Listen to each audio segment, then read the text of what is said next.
세상에서 가장 아름다운 영어 단어는 mother, 어머니라고 합니다. 영국 문화원 창립 70주년을 기념해서 비영어권 102개국 4만 명을 대상으로 가장 아름다운 영어 단어를 조사했습니다. 그 중에 첫 번째가 어머니, 두 번째가 미소, 세 번째가 사랑, 네 번째가 자유였다고 합니다. 그리고 11번째가 평화였고 아버지는 아예 순위에 포함되지 않았다고 합니다. 어머니란 이름이 그만큼 아름답고 소중한 이름이었기 때문일 겁니다. 그렇다고 해서 아버지들이 실망하실 필요는 없습니다. 아버지란 단어는 신뢰와 믿음이란 의미에서는 가장 손꼽히는 단어 중에 하나입니다. 오늘은 교회적으로 어버이 주일로 지킵니다. 1년 365일을 부모님의 은혜와 사랑을 기억하고 그 은혜와 사랑에 보답하는 삶을 사는 것이 마땅합니다. 그렇지만 우리 인생들이 그렇게 살지 못하니까 이 어버이 주일을 정해서라도 우리들이 어머님의 그 은혜와 또 아버님의 그 사랑을 다시 한 번 더 기억하고 효하는 삶을 살고자 결심하고 또 실천하는 기회를 막고자 하는 거죠. 여러분, 지금 여러분들의 부모님이 살아 계십니까? 만약 그러시다면 그것만으로 여러분들은 정말 복 받으신 분들입니다. 지난날의 불효를 깨닫고 부모님께 이제 효해야 되겠다라고 생각했는데 부모님은 살아계시지 않는 거예요. 이미 돌아가시고 이 세상에 계시지 않습니다.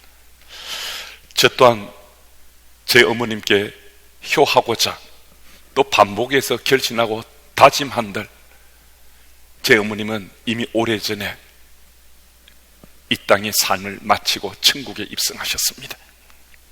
그래도 다행스럽게 아버님은 생존에 계시지만은 생존에 계신 아버님께도 제대로 효하지 못하고 산다고 가슴을 칠 때가 종종 있습니다. 그러다 보니까 아버님 생신이나 어버이날이나 어버이 주일을 맞게 되면 새삼 저를 돌아보고 지금 나는 아버지께 제대로 효하고 살고 있는지, 아버님은 노후를 참 행복하게 보내시고 계신지 다시 한 번 더 저를 살펴보고 또 어떠한 삶을 제가 살고 있는지 생각해 보곤 합니다. 하지만 제가 좀 썩 효하는 아들은 못 되는 것 같아서 새삼 부끄러운 마음으로 이 말씀을 나누는데요.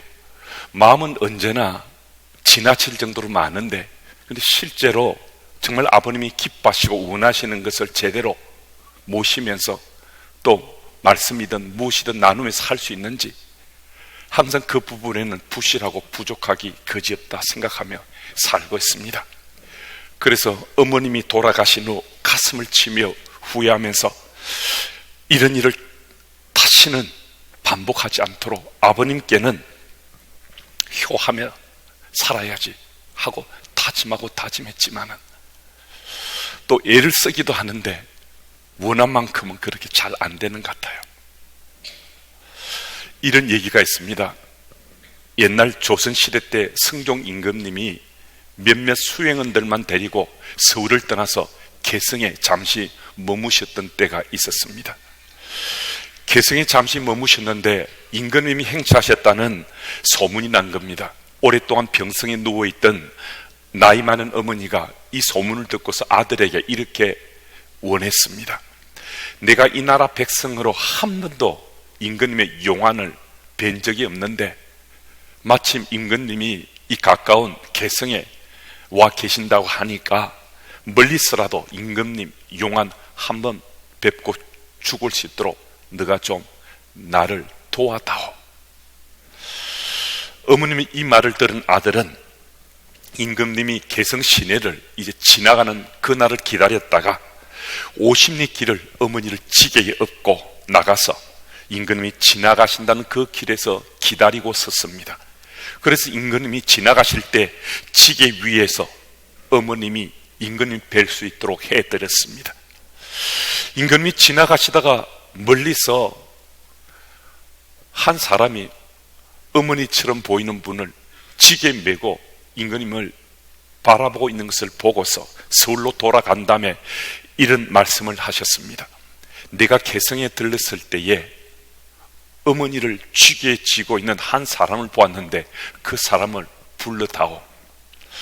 임금님은 그 사람을 불러서 그 아들을 불러서 자초지종 얘기를 듣고 나서 너는 참 효자구나 라고 칭찬하시면서 상으로 금 100냥과 쌀 한 씀을 주셨습니다. 이 소식을 전해 들은 불효자 한 사람이 자신도 그 상을 받고자 어머니가 원치도 않는데도 억지로 지게에 얻고 나가서 임금님이 행차를 마치고 돌아오는 그 길에서 임금님을 뵙게 되었습니다. 임금님은 또 그 사람을 불러서 이야기를 들은 다음에 금 100냥을 주라고 말했습니다. 그때 신하들이 이렇게 말했습니다. 임금님, 그놈은 불효자입니다. 그 효자가 임금님께 상 받았다는 사실을 듣고서 돈이 욕심이 나서 그 돈을 챙기려고 어머니를 억지로 업고 나서 그렇게 한 겁니다. 그러면 이놈은 상을 줄 것이 아니라 벌을 내려야 합니다. 그때 임금님이 이렇게 말했습니다. 효도는 흉내만 내도 좋은 거야. 그러니 그에게 금 100냥을 상으로 주어라. 얼마 후에 임금님의 그 말씀을 전해들은 이 사람이 크게 뉘우치고 깨달아서 진짜 효자가 되었다고 합니다. 여러분, 효도는요 흉내만 내어도 좋은 겁니다. 우리는 지금 부모님이 살아계시고 그 효도를 흉내만 내더라도요, 정말 흉내만 낼 수 있어도 우리는 복받은 사람입니다. 그래서 우리는 흉내를 내어서라도 부모님에게 효할 수 있어야 합니다. 오늘 본문의 말씀은 우리가 효해야 하는 것이 너무나 당연한 것이고 설령 흉내를 내는 것이라도 부모님께 효하고 살아야 될 인생인 것을 아주 강하게 우리에게 말씀해 주십니다. 본문 33절 말씀을 보면 다윗 왕이 아들 압살롬이 죽었다는 소식을 전해 듣고서 내 아들아 내 아들아 소리치며 아들 압살롬 이름을 부르며 통곡합니다. 아들이 죽었다는 소식을 듣고 통곡하지 않을 부모가 어디 있겠습니까? 하지만 오늘 본문에 등장하는 이 압살롬의 경우에는 다윗 왕이 이렇게 통곡할 바가 아니라는 겁니다. 다윗 왕에는 여러 명의 아들이 있었는데 그 아들 중에 제일 잘생기고 영리한 아들이 바로 압살롬이었습니다. 그는 지략이 뛰어나고 용기가 있는 아들이었습니다. 그런데 그는 절제되지 않는 야심을 품고서 아버지의 왕위를 찬탈하려고 그때를 기다렸습니다.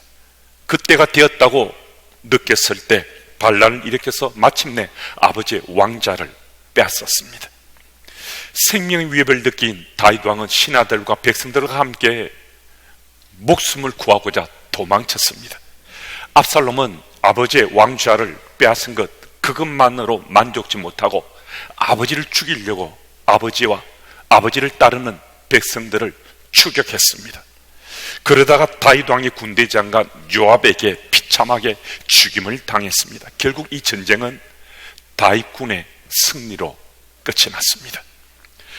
다윗 왕은 아들에게 목숨을 잃을 뻔했습니다. 또 다윗 왕을 따르는 백성들과 신하들도 이 일로 인해서 엄청난 시련과 고난을 겪어야만 했습니다.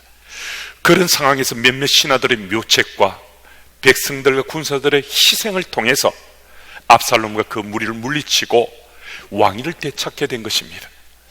이런 상황에 대한 전 이해가 있다면 이때는 비록 아들 압살롬이 죽었다 하더라도 아들 압살롬 부르면서 내 아들아 내 아들아 울면서 그것도 대성통곡하면서 소리치면 안 되는 거거든요.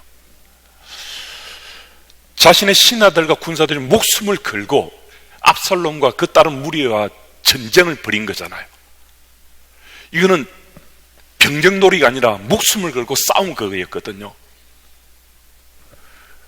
그들을 위해서라도 그들의 사기를 위해서라도, 사기를 끊지 않기 위해서라도 오히려 압살롬을 죽인 군사들의 용맹을 칭찬하고 그들의 이름을 높여줘야 되는데 그 액션은 전혀 취하지 않고 오히려 다윗은 그들의 사기를 한숨에 꺾어버리고 마치 다윗왕을 따르는 군사들과 신하들이 잘못한 것처럼 아들 압살롬의 이름을 부르면서 대성통곡했다는 겁니다. 33절 말씀을 보면 내 아들 압살롬아, 내 아들 압살롬아, 차라리 내가 너를 대신하여 죽었다면 압살롬 내 아들아 내 아들아. 임금이 이렇게 대성통곡하며 아들의 이름을 부르니까 그 신하들이 가슴을 치면서 자신들이 뭔가 정말 큰 잘못을 저지른 것처럼 그들이 자기 처소로 다 돌아가고 말았거든요.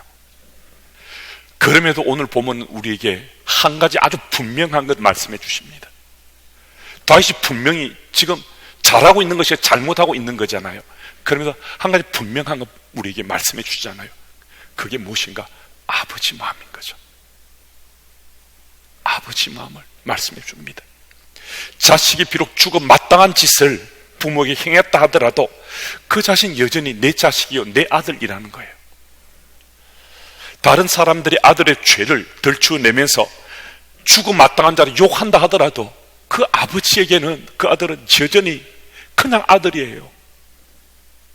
죽을 죄를 지어도 그 아들은 여전히 내 아들인 거예요. 여러분, 부모님은 사랑받을 가치조차 없는 자식도 끝까지 사랑합니다. 부모님은 악을 행한 자식이 불행을 당했는데 그 불행조차도 내 탓이다, 부모는 자기 탓이다 생각합니다. 전혀 그 짓을 행하는데 부모는 간여하지 않은데도 자식이 잘못된 것만으로 가슴을 치며 내 탓이라고 가슴 아파하는 이가 바로 우리 부모입니다. 자식을 위해서라면 자신의 모든 것을 아낌없이 쏟아붓고 심지어 생명까지도 대신 바치고자 하는 분이 바로 우리 부모님입니다. 이것이 자녀를 사랑하는 진정한 부모의 사랑의 마음입니다. 아무리 악한 짓을 하고 심지어 아버지를 향해 칼을 겨눈 아들이라 하더라도 그 자식의 죽음 앞에서 자신의 생명을 주었더라도 아들의 죽음을 되돌릴 수만 있다면 그 어떤 것도 바치고자 하는 애틋한 아버지의 마음을 읽을 수 있습니다. 어버이날을 맞게 되면 우리는 이런저런 여러 이야기를 듣게 됩니다. 평소에는 잘 부모를 모시지 못했다 하더라도 어버이날을 맞게 되면 그날만이라도 부모님께 효하고자 하는 마음으로 자녀들이 부모님을 찾아뵙고 또 선물을 준비해서 드리기도 하고 또 손편지를 써서 부모님에게 그 은혜와 사랑의 감사를 표하기도 합니다. 그런데 가장 중요한 얘기는요, 들려진 얘기, 누군가의 그 스토리 말고요, 바로 나의 이야기, 나의 스토리가 참 중요합니다. 효는요, 다른 사람의 효가 아니라 나의 효가 중요한 겁니다. 나의 효가 중요한 터인지라 이런 어버이 주의를 맡게 되면 참 불효했던 제 모습이 자꾸 생각나고, 그래서 제 어머님 말씀을 나누기도 하는데, 그렇게 되면 이 참 울음이 절제가 안 돼요. 강단에 섰는데도. 그래서 이 어머님 이야기는 올해는 좀 건너뛰었으면 좋겠다, 말씀 전하지 않고 넘어갔으면 좋겠다 하는 마음으로 이번 어버이 주일 말씀을 준비했는데요. 일본에서 직접 있었는지 실화인지 아닌지는 알 수 없지만은 한 어머니의 이야기를 말씀드리고, 오늘은 성찬 주일이어서 말씀을 평소보다는 좀 짧게 전하고 마무리하려고 합니다. 두 아들과 함께 살아가던 한 어머니가 어느 날 밖에 나간 사이에 집에 불이 났습니다. 지금 불길이 막 솟아서 화염투성이가 됐습니다. 그런데 죽음을 무릅쓰고 엄마는 그 불구덩이로 뛰어들었습니다. 그래서 이불에 물에 젖힌 다음에 두 어린 아이를 이불로 감싸고 그 집을 빠져나왔는데요, 어머니는 전신에 화상을 입고 특별히 다리를 심하게 화상을 입어서 심하게 절 수밖에 없게 됐습니다. 그래서 어떤 일도 할 수 없어서 구걸해가면서 거지로 두 아들을 키웠습니다. 그런데 그 두 아들은 아주 명석했다고 해요. 아주 똑똑한 아들이었다고 해요. 그래서 그 아이들 중에 큰 아이는 동경대학에 들어갔고 둘째 아이는 와세다 대학에 들어갔다고 합니다. 그것도 아주 우수한 성적으로. 이제 이 아이들이 졸업식 할 때가 되었는데 큰 아들이 졸업식 할 때와 그리고 작은 아들이 졸업식 할 때 같은 해에 아마 졸업을 하게 된 그런 사연이 있는 모양이에요. 큰 아들이 졸업식 하는 그때 아들을 보고 싶어서 엄마가 갔는데 이제 이 졸업식장에 들어가려면 아마 누구를 만나러 왔다라고 표하고 들어가야 되는데 마치 엄마가 그 사람을 만나는 걸 본 아들이 다른 사람을 지켜서 그런 사람 없다고 하라고 엄마를 내칩니다. 엄마 눈에 아들이 안 들어오겠습니까? 너무나 깊은 상처를 받은 엄마가 목숨을 끊으려고 생각하다가 그래도 둘째 아들을 한번 만나고 나 죽어야지 하고 둘째 아들을 찾아갔습니다. 둘째 아들이 엄마가 그 졸업식장 근처에 서성거리는 걸 보았는데 엄마는 아들을 보는 순간에 다리를 쩔룩거리며 도망쳤습니다. 그런데 아들이 어머니를 큰 소리로 부르면서 달려왔습니다. 그리고 어머니를 등에 업고 학교 안으로 들어갔습니다. 어머니가 한상코 자기를 내려달라고 자신을 모른 척 해달라고 하는데도 아들은 어머니를 졸업식 식장의 귀빈석에 한가운데 앉았습니다. 값비싼 액세서리를 취향한 귀부인들이 수군거리면서 그 어머니를 쳐다보면서 이런저런 비아냥하는 말들을 던졌습니다. 그런데 마침 이 아이들이 수석 졸업자에서 강단에 서게 됐는데요, 그때 답사를 하면서 기빈석에 초라한 몰골로 앉아있는 그 어머니를 가리키며 자신을 불 속에서 건져내셔서 화상을 입고 저렇게 장애를 입게 되었다고, 그리고 구굴해가면서 자신을 키운 바로 내 어머니라고 그 얘기를 강단에서 답사를 하면서 어머니의 그 사랑에 대해서 눈물을 흘리면서 그 아들이 답사했습니다. 그 사실을 듣는 순간 그 엄마를 바라보면서 비아냥거리던 그 귀부인들 비롯한 그곳에 함께한 사람들이 다 눈물을 흘리면서 감동받았습니다. 이 이야기가 매스컴을 통해서 아마 일본 여러 지역으로 전해졌던 모양이에요. 많은 사람들이 그 얘기를 알게 되었고요. 수년이 지났는데 이 둘째 아들은 큰 회사 오너의 사위가 되었다고 합니다. 자기 몸이 상하는 것 아랑곳하지 않고 화염의 불구덩이에 뛰어들어서 아들을 불 속에서 건져내고 장애인이 되어서 구걸을 하면서까지 아들을 공부시킨 엄마, 바로 그 어머니가 그 아들의 엄마일 뿐만 아니라 오늘 이 자리에 함께한 우리의 엄마시기도 합니다. 상황이 다르고 환경은 다를 수 있지만은 우리 엄마가 다 그렇게 우리를 키웠습니다.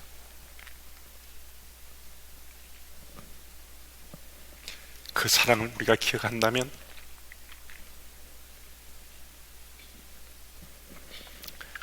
우리가 부모님에게 어떻게 효함에 살아야 될지 너무나 분명해지는 거잖아요. 그냥 자식 키우기가 바쁘고 분주하다고, 이제 내 아들 내 딸 챙기기가 분주하다고, 그 아이들의 쏟아야 될 사랑과 정성이 내게 여전히 부족한 것 같아서 내 엄마 아빠 전혀 돌아보지 못하고 효하지 못하고 있다면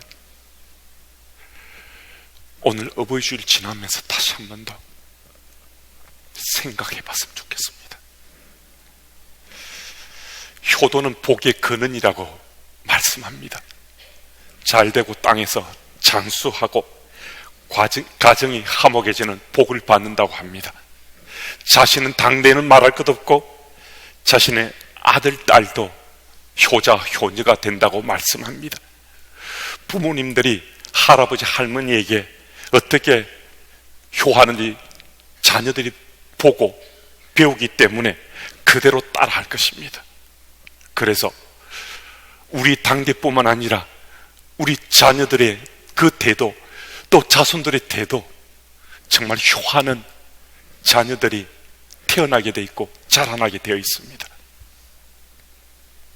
그래서 우리 정말 잊지 마십시다. 다른 거 다 잊어버려도 내 마음에 원한 만큼 효하지 못하더라도 정말 우리 부모님은 언제나 당연하게 마땅하게 우리 부모님께 우리가 효해야 되는 우리 인생이라는 걸 잊지 마시고, 이 어버이 주일을 보내면서 우리 모두 다시 한 번 더 부모님께 불효한 것은 없는지 생각해 보시고, 이제부터 부모님께 진심으로 효하는 우리 모두가 다 됐으면 참 좋겠습니다.